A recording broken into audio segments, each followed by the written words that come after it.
എല്ലാവർക്കും നമസ്കാരം. സുഹൃത്തുക്കളെ, ഞാനിപ്പോൾ നിൽക്കുന്നത് എറണാകുളം ജില്ലയിൽ കലൂർ എന്ന് പറഞ്ഞ സ്ഥലത്ത് തയ്യിൽ അനിൽ എന്ന് പറഞ്ഞ ചേട്ടൻ്റെ പുരയിടത്തിലാണ്.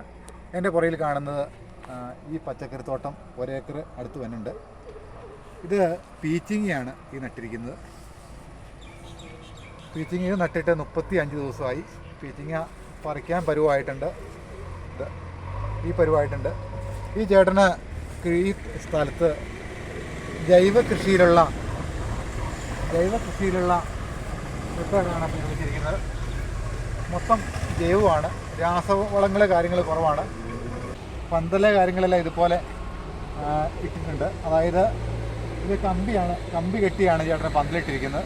ഓരോ 10 അടി അകലത്തിലും ഇതുപോലെ തന്നെ 2 ഇഞ്ച് കനമുള്ള അല്ലെങ്കിൽ തടി അല്ലെങ്കിൽ പനയുടെ അലവ് കുഴിച്ചിട്ടിട്ട് അതുപോലെ തന്നെ കമ്പി ഇതുപോലെ തന്നെ സൈഡിൽ മുകളിൽ ഏറ്റവും ടോപ്പിൽ കൂടെ കമ്പി കെട്ടിയിട്ട് അതിൻ്റെ മുകളിൽ കൂടെ ഇതുപോലെ തന്നെ ചരട്, പ്ലെയിൻ ആയിട്ടുള്ള ചരട് വലിച്ചു കെട്ടിയാണ് ഇട്ടിരിക്കുന്നത്.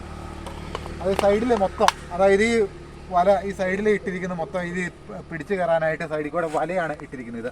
ഈ ടൈപ്പ് വലയാണ്. അതായത് നമ്മുടെ കൈയൊക്കെ കടന്ന് എല്ലാം ഭാഗത്തിന് ഒരു ചാണെടുത്ത് വീതിയുള്ള, ഏകദേശം ഞാൻ എൻ്റെ കൈയുടെ അളവാണ് പറയുന്നത്, ഒരു ചാണെടുത്ത് വീതിയുള്ള അകലം തന്നെ വലയാണ് ഇട്ടിരിക്കുന്നത്. മൊത്തം വലയാണ് സൈഡിൽ കൂടെ. ഈ വലക്കൂടെയാണ് ഈ പീച്ചിങ്ങ മുകളിലേക്ക് കയറി പോകുന്നത്. ഇതിവിടെ മുകളിലേക്ക് കയറി കഴിഞ്ഞിട്ട് പന്തലിലേക്ക് കയറി വിരിഞ്ഞ് കായ്ക്കാനുള്ള സൗകര്യത്തോടെ ചേട്ടന് ഒരുക്കി കൊടുത്തിട്ടുണ്ട്. ഇത്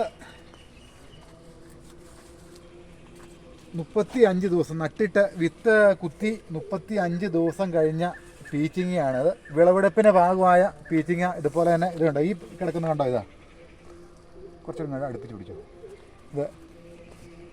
ഇതൊക്കെ പറിക്കാറായത് ആണ്. വേണമെങ്കിൽ നമുക്ക് ഇതൊക്കെ പറിക്കാം.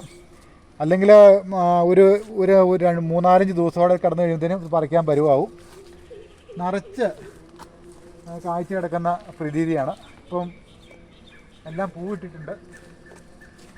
ഇതിൻ്റെ വിളവെടുപ്പ് കാലഘട്ടം എന്ന് പറഞ്ഞു കഴിഞ്ഞാൽ 30 ദിവസമാണ്. കായ്ച്ച് പൂവിട്ട് കഴിഞ്ഞ് കഴിഞ്ഞാൽ പിന്നെ ഒരു 30-35 ദിവസത്തിന് അത് തുടർച്ചയായിട്ട് പൂവിട്ട് കായ്ച്ചുകൊണ്ടിരിക്കും. നിറച്ച് പീച്ചിങ് കേട്ടോ. പന്തലൊക്കെ സ്ട്രോങ് ആയിട്ടാണ്. കാരണം പീച്ചിൽ നടുമ്പോൾ എന്ന് പറഞ്ഞു കഴിഞ്ഞാൽ മെയിനായിട്ട് കുത്തുകാല് ഏറ്റവും പ്രധാനമാണ്. ഇത് കാണുന്നതാണ് കുത്തുകാല്. ഇതൊരു കുത്തുകാല്.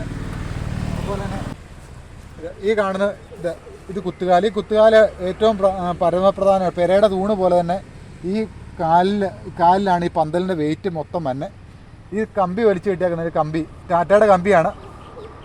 ഈ കമ്പി വലിച്ചു കെട്ടി ടൈറ്റ് ചെയ്തിട്ട് ഈ സ്റ്റേ ഞാൻ കാണിച്ചു തരാം.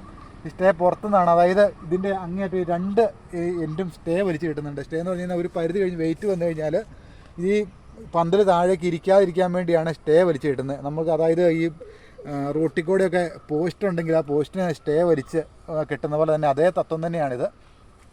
നല്ല വെയിറ്റ് വേണം. പീച്ചിങ്ങ നല്ല വെയിറ്റ് കയറുന്നതാണ്. പന്തലയിൽ നല്ല വെയിറ്റ് കയറുന്നതാണ്.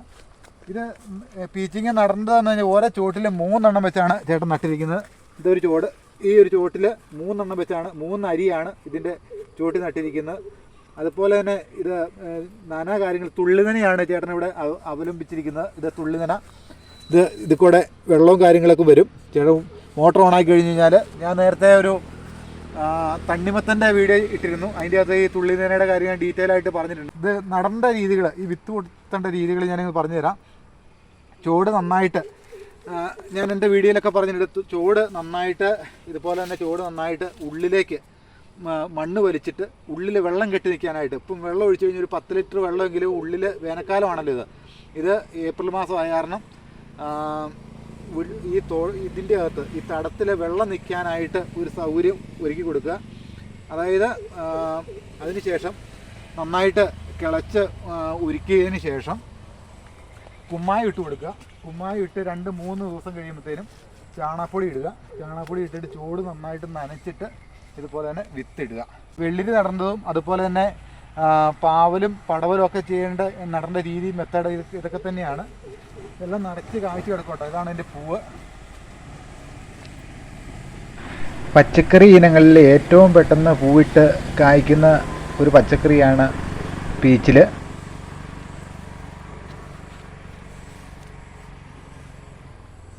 പീച്ചിങ്ങയ്ക്ക് പീച്ചിങ്ങ നമ്മൾ പന്തലിടുമ്പോൾ ഇതുപോലെ തന്നെ നല്ല രീതിയിൽ പന്തൽ നല്ല സ്ട്രോങ് ആയിരിക്കണം, അല്ലെങ്കിൽ നല്ല വെയിറ്റ് ഇതിലേക്ക് കയറാനുള്ള വെയിറ്റ് കയറി കഴിയുമ്പം താഴേക്ക് ഇരിക്കാനുള്ള സാധ്യതകളെല്ലാം ഉണ്ട്.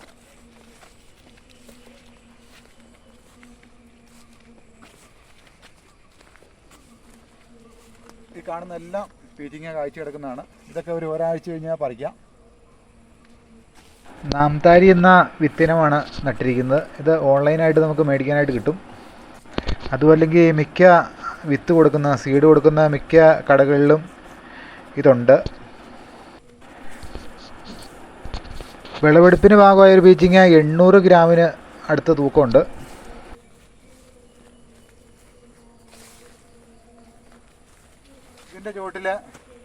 ഇതിൻ്റെ ചുവട്ടിൽ ഒരു ആഴ്ചയിൽ ഒന്ന് വെച്ച് ചാണക ലായനി, അതായത് ചാണകം പുളിപ്പിച്ചിട്ട് ഇതിൻ്റെ ചുവട് ചാണകവും പിണ്ണാക്കും അതുപോലെ തൈരും ശർക്കരയും ഇട്ടിട്ട് അത് പുളിപ്പിച്ചിട്ട് ഒരു 8 ദിവസം വെള്ളമൊഴിച്ച് ഇട്ടിട്ട് ഒരു 8 ദിവസം പുളിപ്പിക്കാനായിട്ട് അതിനെ അനുവദിക്കണം. അതിനുശേഷം അതിൻ്റെ 10 ഇരട്ടി വെള്ളം ചേർത്തിട്ട് ഡൈല്യൂട്ടായിട്ട് ഇതിൻ്റെ ചുവട്ടിൽ ഒഴിച്ച് കൊടുക്കുകയാണ് ചെയ്തുകൊണ്ടിരിക്കുന്നത്.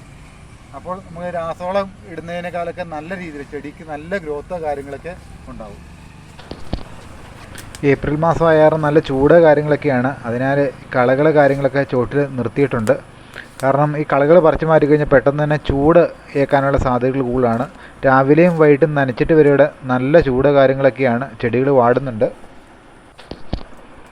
ഏപ്രിൽ മാസമായാലും നല്ല ചൂട് കാര്യങ്ങളൊക്കെയാണ്. അതിനാൽ കളകൾ കാര്യങ്ങളൊക്കെ ചുവട്ടിൽ നിർത്തിയിട്ടുണ്ട്. കാരണം ഈ കളകൾ പറിച്ചു മാറ്റി കഴിഞ്ഞാൽ പെട്ടെന്ന് തന്നെ ചൂട് ഏൽക്കാനുള്ള സാധ്യതകൾ കൂടുതലാണ്. രാവിലെയും വൈകിട്ടും നനച്ചിട്ട് വരെയുടെ നല്ല ചൂട് കാര്യങ്ങളൊക്കെയാണ്, ചെടികൾ വാടുന്നുണ്ട്.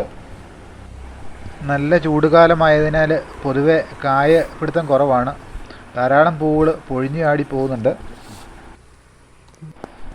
അടുക്കളയിൽ ഒഴിച്ചുകൂടാൻ പറ്റാത്ത ഒരു പച്ചക്കറിയായി പീച്ചിങ്ങ മാറിയിരിക്കുകയാണ്. തീര് വെക്കാനും അതുപോലെ തന്നെ മെഴുക്ക് പുരട്ടി, സാമ്പാർ എന്നിവയ്ക്കൊക്കെ നല്ല രീതിയിൽ ഈ പീച്ചിങ്ങ ഉപയോഗിക്കുന്നു. തുള്ളിനനയാണെങ്കിൽ പോലും അവിടെ രാവിലെ 2 മണിക്കൂർ മുകളിൽ രാവിലെയും വൈകിട്ടും 2 മണിക്കൂർ വെച്ച് നനയ്ക്കുന്നുണ്ട്. എങ്കിൽ മാത്രമേ ഇതിൻ്റെ കാപിടുത്തമൊക്കെ നല്ല രീതിയിൽ ഉണ്ടാകുകയുള്ളൂ.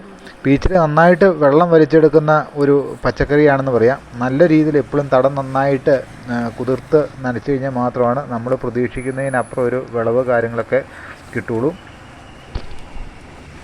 കായ്ച്ചയുടെ ശല്യത്തിന് വേണ്ടി ശർക്കരക്കണിയാണ് ഈ തോട്ടത്തിൽ വെക്കാറുള്ളത്.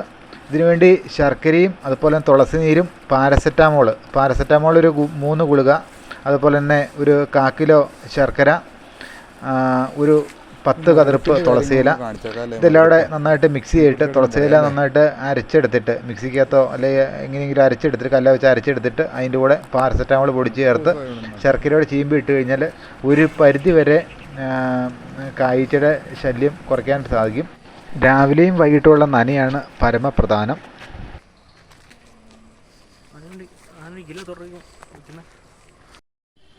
ഇതാണ് സ്റ്റേ കേട്ടോ. ഈ സ്റ്റേ എന്ന് പറഞ്ഞു കഴിഞ്ഞാൽ ഈ പന്തലിനെ സംബന്ധിച്ച് ഏറ്റവും പരമപ്രധാനമുള്ള കാര്യമാണ് സ്റ്റേ. നമ്മൾ സ്റ്റേ കൊടുക്കുമ്പോൾ 2 കമ്പിയാണ് ഇവിടെ കൊടുത്തിരിക്കുന്നത്. ഈ കാണുന്ന 2 കമ്പിയാണ്. അവിടുന്ന് സിംഗിൾ കമ്പിയാണ് അടിച്ചിരിക്കുന്നത്. 8 അടി പൊക്കത്തിലാണ് ഈ പന്തലിൻ്റെ ഹൈറ്റ് തന്നെ. 2 അടി താഴേക്ക്, അതായത് ഈ മണ്ണിൻ്റെ അടിയിലേക്ക് 2 അടി മണ്ണിൻ്റെ അടിയിലേക്ക് പോയിട്ടുണ്ട്. നമസ്കാരം കൂട്ടുകാരെ, വീഡിയോ വൈൻഡപ്പ് ചെയ്യുകയാണ്. നമുക്ക് അടുത്ത ദിവസം വേറെ പുതിയൊരു വീഡിയോയിൽ കാണാം. എല്ലാവർക്കും നല്ലൊരു ദിവസം നേരുന്നു. ഓക്കെ.